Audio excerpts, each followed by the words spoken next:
The Wilson case length gauge.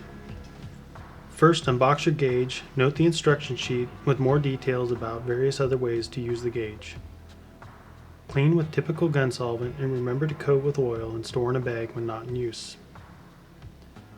The Wilson case length gauge measures only one thing, case length. For the cartridges we offer, this is a critical measurement, especially on a straight-walled case like the 9mm. Some of our case length gauges are for rimmed straight-walled cases, where the case length is measured from the rim forward.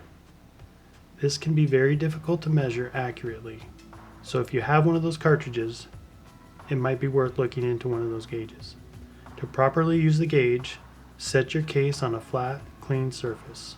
Now slide the gauge over the top of the case. You will notice we have a min-max step, as with our other gauges. The top of the case is max case length, the lower step is min case length.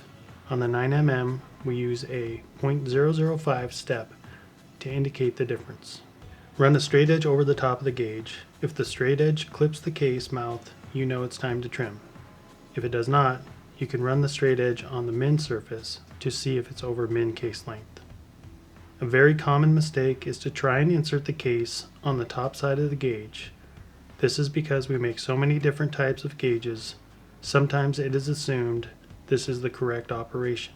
Again, the gauge can only be used for min-max case length and should be used only as described earlier. You can now proceed to check all of your 9mm cases. Thanks for watching.